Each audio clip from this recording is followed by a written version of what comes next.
আমি আজকে কথা বলবো নবম শ্রেণীর বাংলা বিষয়ের অ্যাসাইনমেন্টের নমুনা উত্তর সম্পর্কে।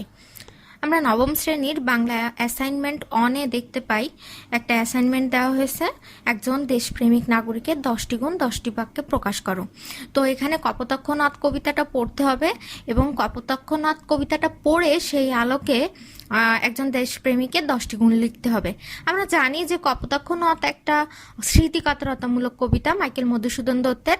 এখানে মাইকেল মধুসূদন দত্ত যখন নিজের দেশ ছেড়ে সুদূর ফ্রান্সে গিয়ে বসবাস করে, তখন নিজের দেশের নদী কপোতাক্ষ নদের প্রতি যে স্মৃতিকাতরতা অনুভব করেছেন তা এই কবিতায় বর্ণনা করেছেন।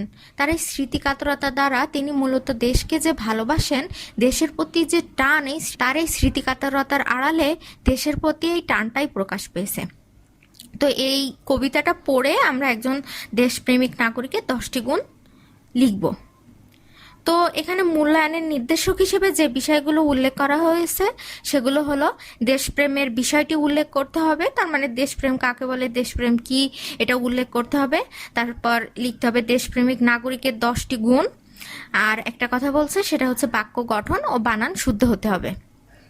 তো আমি আমার আগের ভিডিওতে অ্যাসাইনমেন্টের কভার পেজ কেমন হবে সে সম্পর্কে বলেছিলাম। তো কিছু কিছু স্কুল থেকে আবার অ্যাসাইনমেন্টের কভার পেজ দেওয়ার জন্য একটা পেজ দিয়ে দিচ্ছে, একটা পৃষ্ঠা দিয়ে দিচ্ছে, যার উপরে বিষয়ের নাম, বিষয়ের শিরোনাম, বিষয় কোড, শিক্ষকের নাম, শিক্ষার্থীর নাম, শ্রেণী, রোল, বিভাগ এগুলো দেওয়া থাকছে। এগুলো জাস্ট পূরণ করলেই হয়ে যাবে। আর আপনার স্কুল থেকে যদি এরকম কোনো কভার পেজ না দিয়ে থাকে, তবে আপনি বিগত ভিডিওটা দেখে সেই অনুসারে কভার পেজ লিখতে পারেন। তো এখানে যেহেতু আছে যে একজন দেশপ্রেমিক নাগরিকের 10টি গুণ, সেহেতু কভার পেজে বিষয়ের শিরোনামে আমরা লিখব যে একজন দেশপ্রেমিক নাগরিকের 10টি গুণ 10টি বাক্যে প্রকাশ, বা একজন দেশপ্রেমিক নাগরিকের 10টি গুণ বর্ণনা।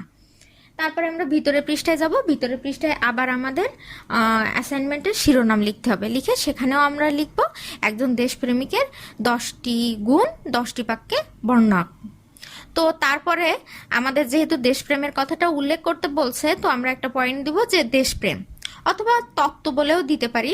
তো দেশপ্রেম বলে সেখানে আমরা লিখতে পারি যে আসলে দেশপ্রেমটা কি। যেমন যে ব্যক্তি নিজের দেশকে ভালোবাসে তাকে দেশপ্রেমিক বলে, আর নিজের দেশের প্রতি ভালোবাসাটাই হলো দেশপ্রেম। ব্যাস, শেষ। এই হচ্ছে প্রথম প্যারা শেষ হয়ে গেল। তারপর লিখবো যে দেশপ্রেমিকের 10টি গুণ নিচে দেওয়া হলো। একজন দেশপ্রেমিকের প্রধান গুণই কিন্তু হলো সে নিজের দেশকে ভালোবাসে। সুতরাং আমরা 1 নম্বরে দিতে পারি একজন দেশপ্রেমিক সর্বদা তার নিজের দেশকে ভালোবাসে। 2 নম্বরে দিতে পারি একজন দেশপ্রেমিক তার নিজের দেশের স্বার্থ রক্ষায় সর্বদা সচেষ্ট থাকে। 3 নম্বরে দিতে পারি একজন দেশপ্রেমিক নিজের দেশের সম্পদ সর্বদা রক্ষা করে। 4 নম্বরে দিতে পারি একজন দেশপ্রেমিক নিজের দেশের আইন কানুন যথার্থভাবে মেনে চলে। 5 নম্বরে দিতে পারি একজন দেশপ্রেমিক কখনো দেশের অন্য নাগরিকের স্বার্থভঙ্গ করে না। 6 নম্বরে দিতে পারি একজন দেশপ্রেমিক নিজের দেশকে নিজের মায়ের মতোই আগলে রাখে। 7 নম্বরে দিতে পারি একজন দেশপ্রেমিক নিজের দেশের গর্বে সর্বদা গর্বিত হয় এবং দুঃসময়ে ব্যথিত হয়। 8 নম্বরে দিতে পারি একজন দেশপ্রেমিক সর্বদা বহিঃশত্রুর হাত থেকে নিজের দেশকে রক্ষা করে। 9 নম্বরে দিতে পারি একজন দেশপ্রেমিক যদি কখনো নিজের দেশ ছেড়ে বাইরের কোনো দেশে যায়, তবে দেশের স্মৃতি সর্বদা তাকে আঁকড়ে রাখে। 10 নম্বরে দিতে পারি একজন প্রকৃত দেশপ্রেমিক নিজের দেশের জন্য জীবন দিতেও দ্বিধাবোধ করে না। খেয়াল রাখতে হবে বাক্যগুলো যেন যথার্থ হয় এবং বানানগুলো যেন শুদ্ধ হয়। তো আমাদের বাংলা অ্যাসাইনমেন্ট এখানেই শেষ হবে। এটুকু লিখলেই শেষ।